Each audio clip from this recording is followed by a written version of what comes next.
Hey, I am making a curry for dinner. We haven't had curry for ages. I don't really know why, but we haven't. And I thought I had a tin of coconut cream or coconut milk. I was just going to really ad lib. Anyway, it turns out I don't. So I went on to Cookidoo, and I'm just going to show you what I did. So yes, I came into Cookidoo, and I'm going, right, I'm making a curry. Oops, not a cereal curry. Okay. And then I added filters because I knew the only thing I actually have in the cupboard is a tin of tomatoes. So I have got curry paste, got Tikka Masala curry paste. So luckily for me, whoops, tin of chopped tomatoes, show 25 results. Let's hope the one I'm making came up. Chicken Tikka Masala. There was one that came up with a saffron rice, which is eluding me now. Chicken Tikka Masala, that one doesn't have saffron rice. Anyway, this is the one I found because I put it in for today. Chicken Tikka Masala with saffron rice. So luckily I have the Tikka Masala curry paste. So what I'm doing on my screen is I'm not worrying about the tikka paste, which is awesome. I'm not worrying about the saffron rice because we're going to have cauliflower rice. But what I am going to do is start here with the masala sauce. So I'm going to stop sharing. I'm going to come onto here, go into my week. Chicken tikka masala. So let me just get you a bit closer. I'll move my ingredients out of the way for a minute. All right. So what you can do, you can go start cooking and you go hit the three dots there. Remember, whenever there's three dots, you can do something from there. Recipe detail. Now, I know I don't need to make the paste, and I know that I don't want to cook the rice, but what I do want is the masala sauce. So I can just click on that part of the recipe and it takes me straight there, which is awesome. So 1 brown onion cut in halves. It says approximately 150 grams. I just do half, an onion. But if you wanted to weigh, again, 3 dots, scales. Okay, it's a little bit more, but that's okay. Then 2 garlic cloves, which I've got there. My piece of ginger. And this is a frozen green chili. I keep them in the freezer. And insert measuring cup into the mixing bowl lid.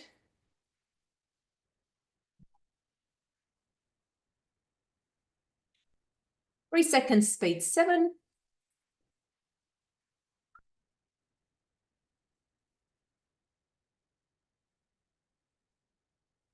Right down the sides of the bowl.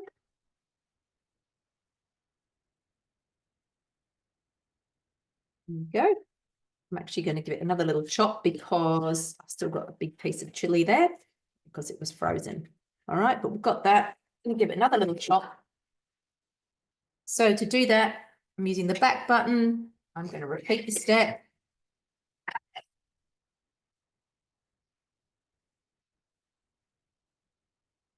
And I'll scrape down the sides again. There we go, all chopped up, beautiful. Scrape down the sides. Let me just, little tip, do not put your face right over when you've got onion and chili in there. Ooh, 50 grams of butter or ghee. Well, I made ghee yesterday, a couple of days ago.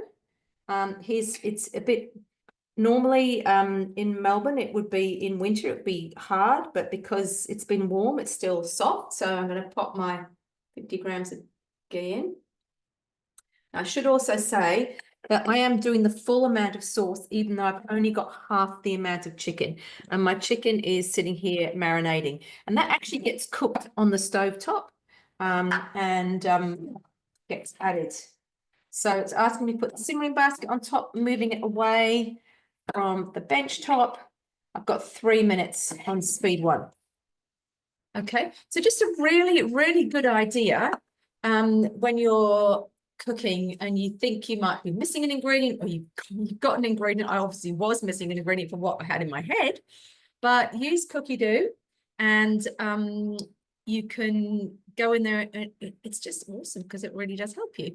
So I'm just going to go back in here a minute, and I'm going to show you, if you haven't seen it before, I want to show you ghee. So ghee I actually have saved in a collection. Pretty sure it's in basics, and if it's not in basics, it's going to be in curry basics. Go ghee.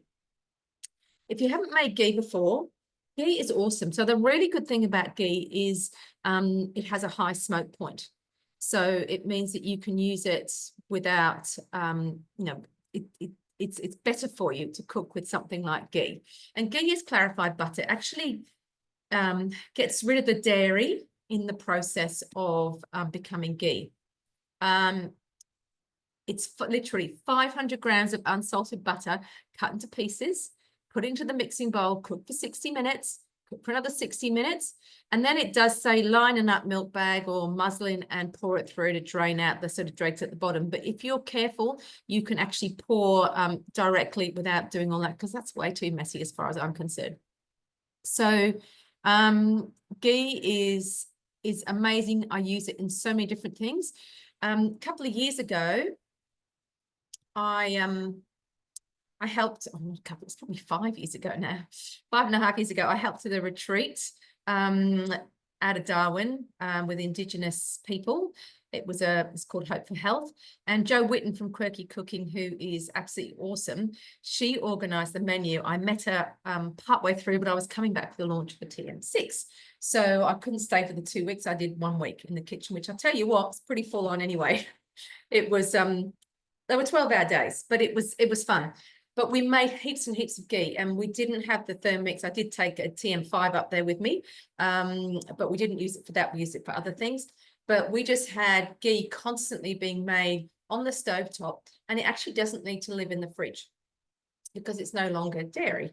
Okay, so it's a really healthy fat. And in fact, I used it this morning when I made my muesli because I didn't have enough coconut oil. So I put a bit of the ghee in, and it's delicious. So you can substitute it. We use it if we're doing scrambled eggs. We just use it if we, in a fry pan with anything. So I'll be cooking this chicken in the ghee as well. Now let's see how we go. Perfect timing, 5 seconds. All right. So let's come back to our sauce. Okay. So that's all very hot in there. That's all. Then I've got add my tin of tomatoes. So just 1 tin of chopped tomatoes. Again, if you wanted to check on how well they filled the can, you can put the scales on, but that's pretty good. Can give it tiny rinse though. A little bit of water in there just to get the last little bits out. Okay, there we go. We have 2 tablespoons of tomato paste. So I'm choosing. I've got 1, 2. So yes, so I mentioned before, I am making the full amount of sauce, even though I've only got half the amount of chicken. I've actually got chicken breast, not chicken thigh. So I won't be cooking it. Well, I'm cooking it on the stovetop, so that's a big plus, because the chicken thigh fillets take a bit longer to cook. If you're doing chicken breast in your Thermomix, I mean, chicken is very quick anyway, but don't do it for as long because it's more likely to shred. It cooks quicker. Okay, some salt. Go. Salt. A little bit of raw sugar. I've got a teaspoon, but I've just got a bit of raw sugar in here. Just going to guess. Yep. 2 teaspoons of garam masala. Again, I'm going to guess. You can make your own garam masala, but I have to say I've never done that. 1, 2. Awesome. 100 grams of the tikka paste. So here we are. Sure what I've got left in here, but we'll pop that in and see how we go. Oh, good. That'll just about clean me out. This has been sitting in the fridge, and I just feel be really good to tidy up my fridge a bit and start again with a few things in the new year. So I'm a bit over, but it's okay. If I've got sauce left over, well, I will have sauce left over, and it'll just do me for another time. All right. Simmering basket on top again. Remember, anything over 95 degrees, a simmering basket. This is going on to 100. And this is going to cook for 10 minutes. Now, obviously, we're not going to hang around, and I don't have enough chatting to do for 10 minutes worth. So I'm going to preview, see what happens next. After that, I'm going to add 150 grams of natural yogurt. Because I've been away, I actually haven't, I had some bought stuff because we were going away, and I finished my homemade yogurt. So I will be using some of that, and 150 grams of cream. Pop the lid on and mix it up for 10 seconds. And then set aside in the mixing bowl to stay warm, or you could put it in a thermo server. Okay, don't have a thermo server, unfortunately you can't purchase them, but it's a really good idea to host a demo. They are fantastic. A thermo server keeps your food warm for up to 2 hours. And I find them, you know, I've often got one in the fridge with leftovers from the previous night. So they are a really valuable asset. I tend to boil some water, put it in my thermo server first for about 5 minutes, drain it, dry it, put my sauce in. I'll keep it warm, as I said, up to 2 hours. So if you haven't got one of those and you want one, please get in touch with your consultant. If I'm not your consultant, that's fine, go to them. And you know, sort out a demo. All right, so we are having chicken tikka masala for dinner, and we are having cauliflower rice. Now, cauliflower rice, I have already made that. I had cauliflower before we went away, which I just needed to blitz up and stick in the freezer. So cauliflower rice is literally like 5 seconds on speed 5, just florets of cauliflower, and it's a great healthy option. Oh, the other thing I am going to do when I do my when I finish off this sauce, actually soon, I'm going to put a few frozen peas in. They can cook in there, and I'm actually going to put some carrots in when I cook the chicken. Okay, and I will show you a picture when I am done.